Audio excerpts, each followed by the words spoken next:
Okay, so I'm going to give you guys a little bit of background information on what materials you need and how to use them. Okay, the first thing is the charcoals that you get to choose from. They come in three types. Okay, the first type is a type of charcoal called willow charcoal. Okay, and I've got a couple of boxes here. Willow charcoal is actually kind of neat because when you open up the package, they come in sticks like this. The sticks have different thicknesses. So this is I think this is a medium. This one is obviously a large one. And then I've got some really small ones here. Okay. So I think in this pack there's like 4 different sizes. Small, medium, I guess large, and extra large. Okay. And so these ones are called willow charcoal. I think the reason they're called willow is because willow is a type of tree, you know, willow trees. And what they do is they actually get the branches and burn them, and then they turn the branches into these little sticks. And on the boxes, when you buy these, they tell you, well, the number tells you how many sticks are inside. So this box here has 30 sticks, but also they tell you the thickness. So this one's an assorted pack. The sticks are 3 to 12 millimeters. So this is quite a good pack to get because you get so many different sizes in one box. There are other packs. This one's 25 sticks inside, but each stick is 2 to 3 millimeters. So in this box, they're all pretty much the same size. Okay, when you buy these, I think these are probably the cheapest type that you can get. For a box of 30, it's only like $6, and then I got this pack on sale for like $3. So this is probably the most affordable type of charcoal that you can buy. But what's the disadvantage of them? Well, they break. They break really easily, but also because you're touching the actual charcoal. You leave stains on your fingers. That's right. See, they've left some marks on my hand already. But don't worry, the charcoal's not poisonous. It washes off with soap and water. So if you get your hands dirty, don't worry. Just later on, go to the bathroom and wash it off with soap, and it'll be clean. But if you're wearing clothing that's light colored, like Daisy here, or you got long sleeves, you might want to roll them up. I'm not too worried because, you know, mine's black, so if I get it dirty, you can't see. But, you know, if you have light clothing, definitely take care of your clothing. This is one type of charcoal, okay, willow charcoal. The second type of charcoal that you might sometimes see is this brand here. These are square drawing sticks. So in this pack, you can see that when they're brand new, the sticks are like this. They're like square, kind of like rectangular boxed shape. And these are very thick, and they're also very messy. They're even messier than the willow sticks. But these are great for when you're using, when you're drawing something big, maybe on a wall or on a big cardboard. These are excellent for that. Okay, but again, very messy, and that's just the second type that you might get. Okay, and the final type that you'll be able to buy is this type here. These are simply charcoal pencils. Okay, these are the most expensive. Like each pencil's maybe $2 to $3. But the good thing is that the surface is covered by some kind of coating. I think it's plastic. So your hands don't get dirty, they don't leave any marks. And when they get dull, very easy to sharpen because you just put it in a regular sharpener and you sharpen it and then you get it. These are brand new, so the tips are very sharp, but when they get dull, just sharpen them, and you'll have to sharpen them every so often. Okay, so when you're buying charcoal, the other thing that you need to look for sometimes is on these type of charcoal pencils, they'll say here, these are medium, but they're soft, medium, and hard. The soft charcoals are really soft so that they smudge and blend very easily. The hard charcoals are harder, so they don't blend that easily. Medium's in between. So I think for our classroom, I bought us a set of all mediums. Okay, so these are all mediums. But if you want to buy them for yourself, you have to decide, oh, do I want a soft, medium, or hard? Okay? So these are probably the ones that most people will use just because they're easy to work with, they're not messy, they're easy to sharpen, and they have very fine tips. Okay? If you want to use these sticks too, you can also put this into a sharpener and then sharpen them to get more pointed tip. Okay? Or the other thing you can do is if you have a scrap piece of paper, you can also grind up the tip. Thank you. You can also use a piece of paper and just grind one tip of it and make it more sharp. Okay? But easier to do with a sharpener. Okay? So these are your three types. Okay? So willow sticks, square drawing sticks, and regular charcoal pencils. Okay. Now, the other thing you need to have when you're using charcoals is you have to have the right kind of paper. So, your sketchbook, the one that I gave you, that paper is pretty good. It's good for charcoals, but when you're doing your project later, when you have a bigger assignment, I'll be giving you paper from this booklet here. This is paper made for charcoals. And what's so special about it? Do you notice anything special about this paper? It's rough. It's rougher. So it can, Yeah. Why is it better to have rough charcoal paper? so it's more defined, I guess. Yeah, you get more detail, it's more defined, and it shades. When you shade things, there's a nice effect to it. Okay? So when you buy charcoal paper, either look for paper that has the word charcoal on it, or you might also want to look and read. Okay, this paper has a textured surface that provides an ideal foundation for charcoal and pastel. Okay, so any paper that's good for pastel or charcoal is usually fine for charcoal. But the paper inside your sketchbook is also okay. It's not quite as rough, but it's still rough enough that it'll be fine for this material. Photocopy paper like this is too smooth, and so when you try to use charcoals on this, it doesn't have a good effect. Okay, so we're not going to be using regular paper for this assignment. The other thing you need to have when you're using charcoals is you have to have an eraser that can erase charcoal lines. And so remember the eraser I gave you guys at the beginning of this course? Those gum erasers, these are one of the best ones that you can use for charcoals. Regular pink erasers do not work with charcoals at all.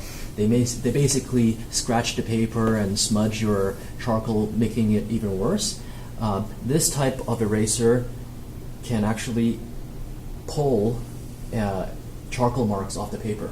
So if you don't have one of these, borrow one from a classmate, but whatever you do, don't try erasing with like a pink or white eraser. Okay, these are the best. Another material that you'll use is one of these. Okay, these are called blending stumps. They're in the shape of a pencil, and what we use this for is we can use it to blend things. Okay, you can also use your fingers or a Q-tip or a scrap piece of paper, but because these have very fine tips, these are really good for blending and smudging small details. Okay, blending stumps come in different sizes and shapes, but I've bought for you guys some stumps that are pretty much the same size and shape as the pencil itself, but you can get thicker ones or thinner ones, and I might actually have some other sizes in the cabinet. I'll double check later. And then the final thing that you need to have when you work with charcoals is you have to have a special spray. This is called a workable fixative spray. Okay, when you want to use it, you have to shake it, and you have to shake it for about a minute. Okay, because you have to mix up all the ingredients inside. When you're finished your drawing and you're not going to make any more changes to it, you have to take your drawing and the spray, you have to take it outside and spray your drawing. This spray smells horrible, and the chemicals are actually very dangerous. It can cause respiratory problems, and I'm sure the chemicals can actually kill brain cells. So you don't want to be spraying this indoors because you'll be poisoning yourself and your classmates. So unfortunately, we have to take it outside. And yes, I know it's raining today, so try to spray it in a covered area, but don't spray it too close to the library doors because you don't want the wind blowing the smell inside, and then you'll have people in the library complaining. Okay, take it further away from our school, but somewhere where it's dry, and then spray it. When you spray it, let's say this was the drawing I wanted to spray, you have to spray it at about 15 centimeters away, and you want to spray it nice and even, okay? And you can spray one coat, let it dry for 3 or 4 minutes, and then test it out, see if it smudges. If it doesn't smudge, you're finished. If it still smudges, spray a second coat and wait another 3 to 5 minutes. Today it's kind of wet and moist outside, so it might take longer to dry. In the summertime, it only takes about 2 or 3 minutes to dry, but today it's cold and wet. It might take longer. Okay, but you'll be able to tell when the spray is still wet. The paper is kind of translucent. When it dries, then you can tell that it's completely evaporated. You can't see the wetness anymore. Okay, so that's quite a few things that you have to have when you're using charcoals. Now, the reason we use this spray is so that when we spray something, it won't smudge again. Okay, charcoal smudges very easily, and this spray, when you spray it over the charcoal, it protects the charcoal from being damaged by fingers. So everyone does that at the end when you're finished. Okay, but this type that I bought is a workable fixative. Workable means that today you can draw something and then you can spray it, and then if you're not finished, next week you can continue drawing on top of the spray, and then you can spray it a second and a third time. So this one lets you continue working on it afterwards. But once you spray, whatever you sprayed, it's locked in permanently. But you can still draw on top of the spray and then spray it a second or third time. Okay? There are other brands that are not workable. There are some that are permanent. When you're done, you spray it, and then you're not allowed to sketch on top of the spray. Okay? So that's quite a lot of things, but I'm providing you with all the tools that you need, so you don't have to buy anything.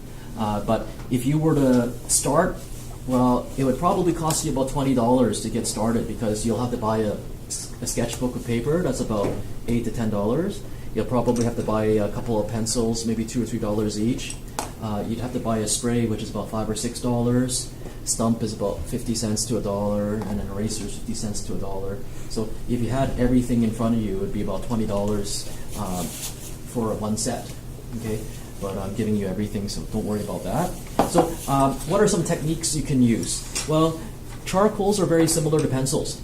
Okay, so all the things I taught you earlier, you can apply to charcoals. But the first assignment I'm going to get you guys to do is you guys all have 2 hands, right? No one's missing a hand. No, you guys all have 2 hands. So some of you are left-handed, some of you are right-handed. Doesn't matter.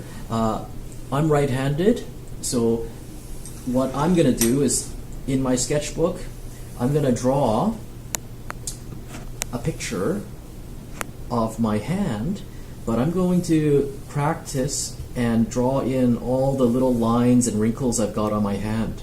Okay, and you can hold the hand any way you want. Okay, or if you're not comfortable drawing a hand at all, you can even put your hand out and you can lightly trace the outline of the fingers. Okay, this is just the beginning exercise, just to give you some practice controlling the charcoal. Okay, so you can just get an outline and then fill in all the lines. Okay, so with charcoals, the thing I always tell people is you start off lightly, okay? Just sketching things, because the charcoal, it's the harder you press and the more you press, the darker the line is, and it also becomes harder to erase, okay?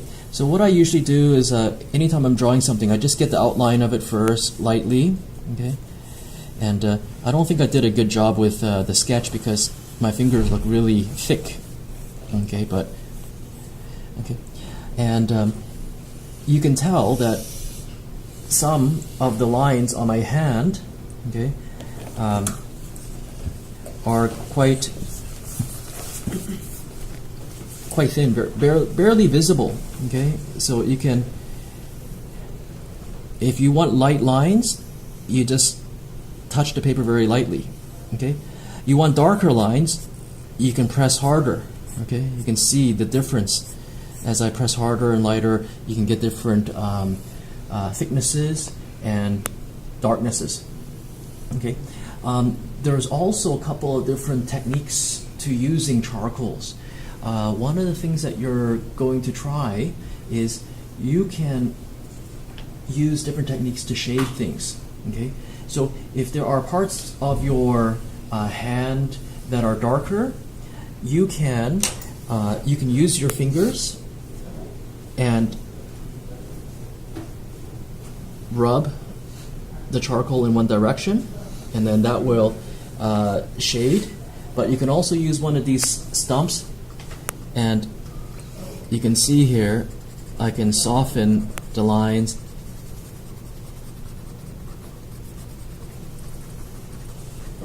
and smudge it like that, okay? So that's what these blending stumps are for.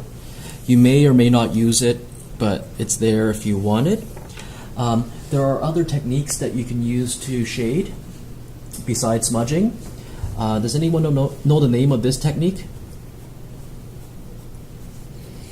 Shadow? Yeah, it's making a shadow, but what technique is this called?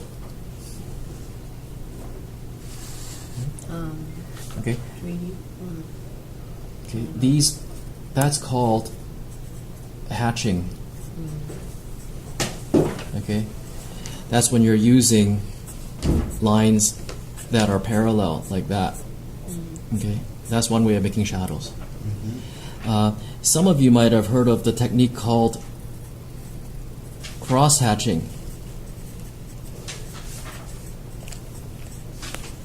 Okay. Cross-hatching is similar. You're using parallel lines, but then what else do you do? Crossing. Cross it like this.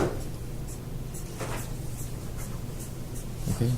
So that's another technique. So if you want to shade some things, you can go hatching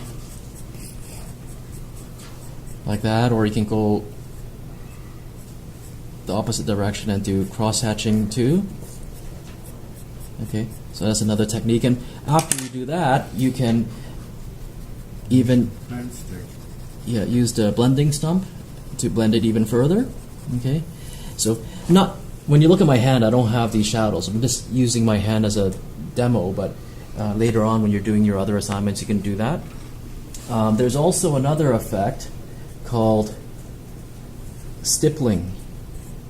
Stippling is when you're using little dots, okay? But with stippling, okay, if you want something to be very dark and shadowy, what do? Blend it. Yes, you can blend it, but there's another. If I wanted to make this finger very dark, I can add little dots. But if I want a very dark shadow, what do I do? Or what do I need to do? You have to add lots of dots. Yes, that's right. The more dots you add, the darker it'll get. Now, of course, this technique is going to take a long time because, you're doing it one dot at a time. But you can tell as I'm adding more and more dots, and the dots get closer and closer together, eventually that area becomes darker and darker. Okay, so stippling is a very nice effect, especially if the surface is very textured, and you can add more and more.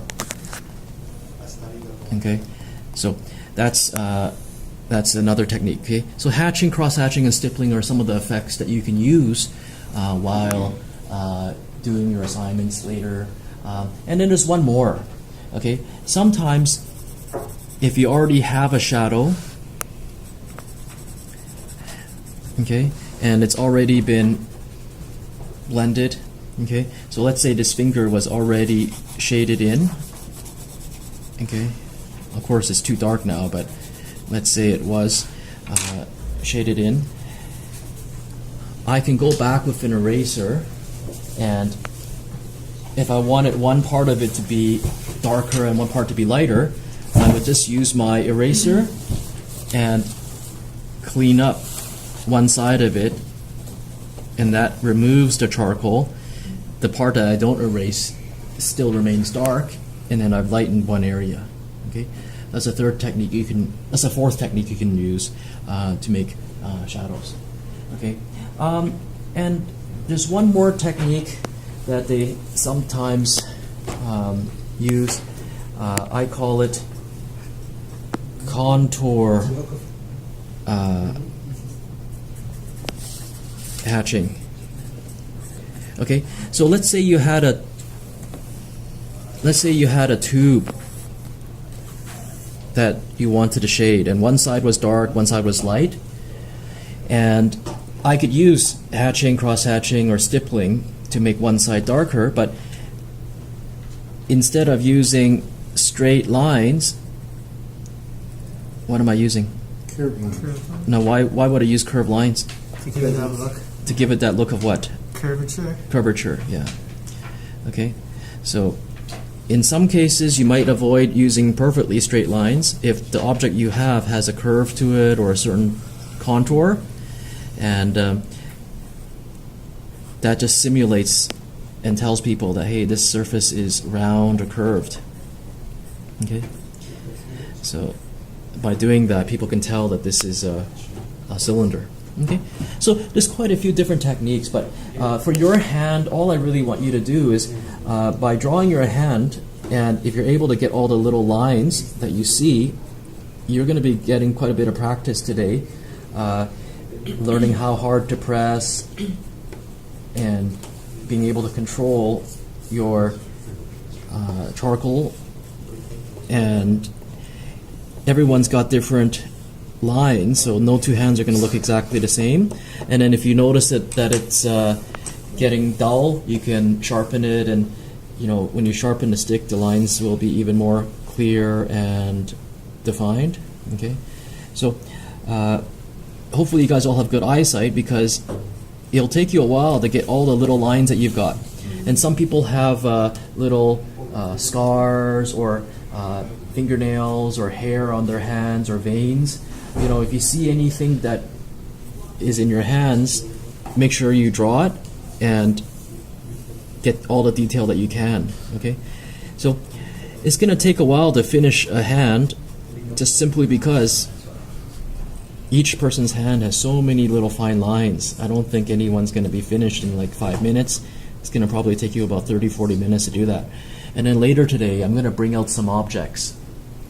Second part of today's lesson, I'm going to have, each table is going to have 1 or 2 objects that I brought, and they're all weird shaped and detailed objects. And then in your sketchbook, you have to draw 1 object per page, and you're going to have to finish like all 5 or 6 of them in today's class. So today we have quite a few things to do, but your hand is the first assignment, and then when you're done, okay, it's better to save a couple of drawings first before you go out and spray it. So I don't want you like doing one and going out to spray it, coming back and doing another, back and forth. You're going to be out there too long. So what I suggest you do is, if you have a drawing and you don't want it to smudge other things, just put a scrap piece of paper on top and then fold it over and then work on a second one. So that way you're not smudging the pages when they fold over. Okay, but do that for each one. Okay, and then after you've done maybe 3 or 4, then go outside and spray them all at once during coffee break, and then come back and do some more. Okay. Does anyone have any questions? No? Okay. Well, I'll let you get started. The materials are up on the front desk here. You can help yourself to either the charcoal pencils or the willow sticks. And make sure that you have one of these special erasers somewhere. This is Daryl's, but make sure you have someone that you can borrow from if you don't have your own. And I'll try to bring out more blending stumps, but right now I think I only have 2. I don't think you'll be all using this right away anyway. So, if you don't have one of these, use your fingers. Your fingers are actually better for blending than any of these sticks because your hands, what does your fingertips have that these sticks don't have? Oil. Oil actually makes charcoals blend smoother. And your fingers are actually quite rough. They've got like little fingerprints, so it's perfect for blending. You're going to have to get your hands dirty today, no matter what anyway. So don't be too worried about that. That's part of the fun. Get down and dirty. And just have a lot of fun doing this. And if you have any questions, just come talk to me. Okay? Thanks.